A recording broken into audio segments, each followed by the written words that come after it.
So shall we talk about the painting that you've got on the wall behind you that you've just, is it finished? Yes, I think it is. Sometimes I don't know whether it's finished, but when I decided it was finished yesterday, so who knows, but I think it will. I think it is finished. And yeah, because the last time we spoke, I had plans to put something quite big within the yellow space. But instead I put a couple of rooks in. Yeah, Work their way in from the little painting. I'm pointing up. Yeah, because I decided I didn't want to, I wanted the scale to look quite big. I wanted it to be sort of landscapey rather than you know, like a figure with something in the background. The structure, that architectural sort of structure, was prompted by some of those country walks where there's the ruins of a kind of 1950s the ruins of a barn, and they're often so well constructed they never die, do they? So you know, even years and years later there's always a bit of something surviving. But it's and they're used, aren't they? Even when they're half dilapidated, they're often still used for sheep shearing or something. Yeah, as those ones are. But you're throughout your ever since I've known you, your work, you often have, let's just call them a structure. You have some kind of structure. Yeah. And I'm certainly always outside. I never do interiors for some reason. Yeah. No. But you did those paintings which turned into prints of all sorts. But those ones that on the level in Brighton there had been a kind of it was a big event. Yes. They built up temporary structures to do theatre productions during, I can't remember which, a sort of 2011 or something, Brighton Fringe. And I'm always fascinated by scaffolding, and especially linear kind of structures rather than necessarily solid stay forever structures. I love pylons. I love pylons. Yes. Yeah, that they have a sort of function. And I wonder why you can see through and beyond. They're not too imposing, I suppose. You can see, it's like, I love trees, when you can see the branches. You can see through, and yeah, and they give a sense of perspective often. But do you think the element of sort of platform is, you know, there's an element of draw that they're kind of climbable, but not, you don't live in them. Yeah, exactly. Yeah, they don't dominate. I think it is also that they don't dominate. They're not scary. Because I have sometimes been quite overwhelmed by very large buildings, solid buildings, but I like them to be, see-throughable. Did you have, when you were little, did you play in tree houses or anything like that? I don't remember being particularly, certainly we used to make camps and things, and I always remember having an oak, a very sort of mature oak tree at the end of the garden, which is still there, in the house I was brought up in, and it features big time as a structure in my childhood, if you like. I don't know, piers. I you know, always came to Brighton. The pier was always a structure in my life that actually made the beach quite comforting, because in those days Brighton always had two piers, so you felt that you were contained, yeah, within the two piers. Who knows? Yeah, no, I wonder if the tree was at the end of the garden, that sort of just, you know, within sight, just there, just, you know, beyond, you know, there's a certain, exactly, a very supportive, you know, and it was a very distinctive shape. It wasn't a very wide oak tree, it was a very tall oak tree, and I always knew on the way home where I was when I could see the tree at the end of the garden. Yeah. So maybe that's a kind of, you know, that it becomes a sort of anchor, a distinctive, yeah, that you can place yourself, and And maybe with the piers Yeah. that you can kind of, there's a certain safety in knowing that I'm within, you know, sight of Yeah. something. Yeah. God, I wonder if it's your, it's your absent father, But perhaps. also, yes. But I always like line, you know, rather than block, if you know what I mean.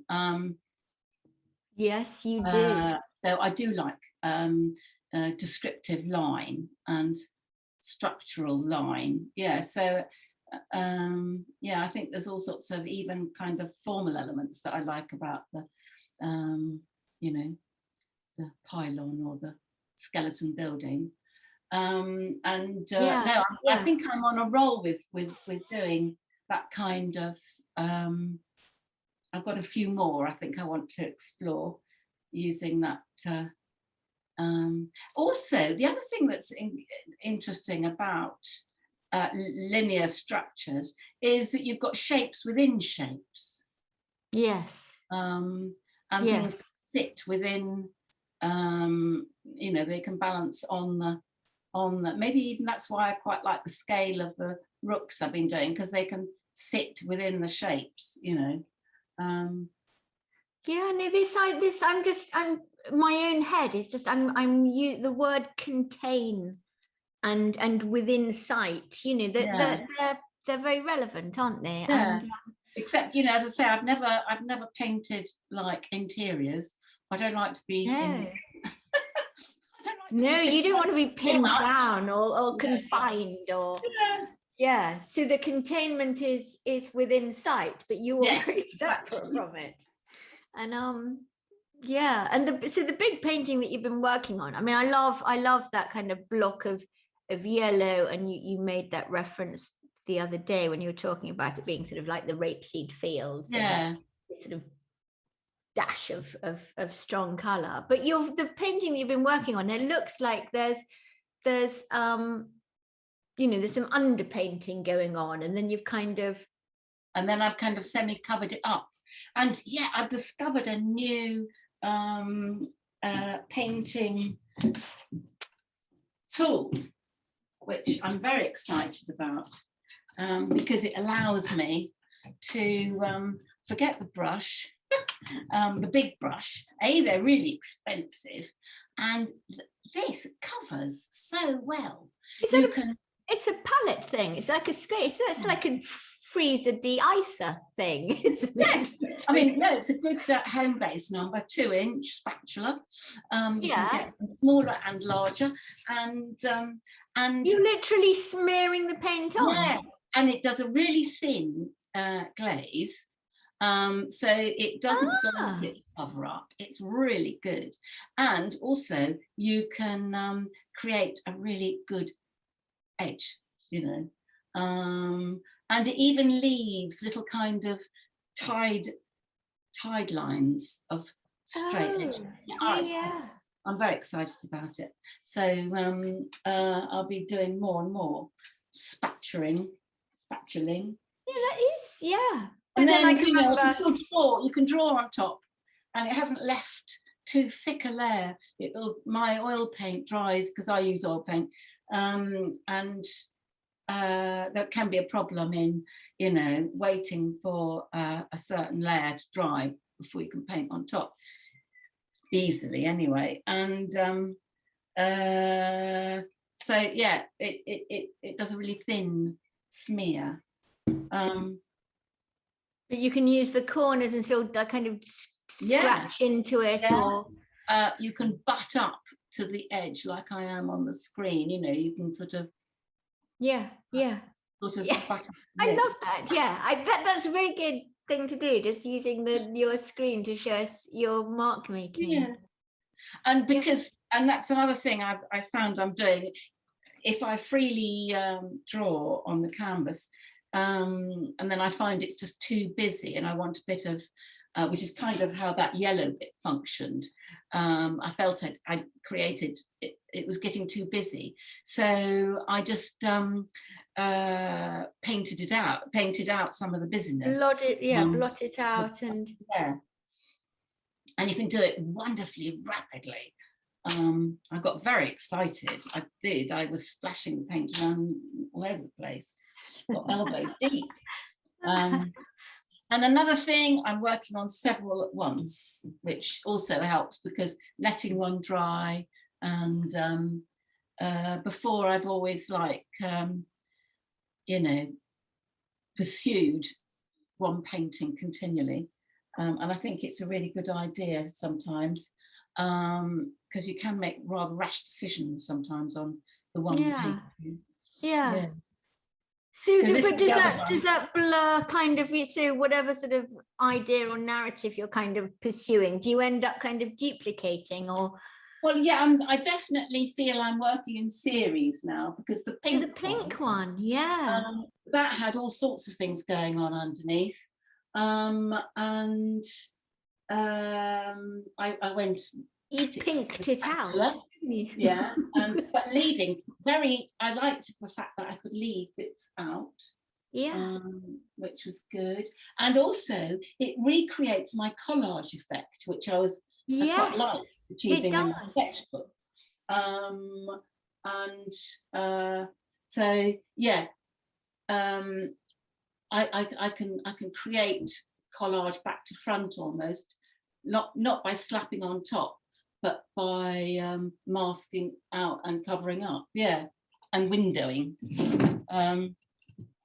So yeah, no, I feel I'm enjoying this. Yeah, no, and good. It's funny actually, because you're I can remember talking to you, I don't know, 10, 12, 15 years ago. I don't know if you remember the conversation. We were talking about with both of our paintings that wouldn't it be great, I remember us saying, that if you could, with a sort of realistic elements within a painting, those sort of narrative elements, wouldn't it be great, we said, if you could just, throw in a kind of block of flat color or something. I remember it being a point in our sort of, because I've often wanted working that would be such a stick my collage paper on, but then thinking, oh well, it's all going to rot too quickly, it'll dissolve or break off, or and that there'd be some kind of a kind of an awkward tension if we did something like that, but actually you've evolved, your work's evolved. You did that in your painting of the hawthorn, which I always thought had a sort of hedgehoggy kind of prehistoric creature. It looks like a sort of animal, doesn't it? That was a rapeseed field, wasn't it? And I got you see, but what I did there was I got some household gloss paint. So the rest of it's all acrylic, but I painted the field in this household gloss paint, so that wherever you're at, it's the field kind of, it looks like it's sort of taped on, or it definitely had a separate masking out quality. But it's funny that there was a point in our painting where it would have felt a bit wrong, or a bit absurd or something, and then here we are 15 years later, just feeling quite comfortable with it. Really comfortable with it. I love that. Yeah.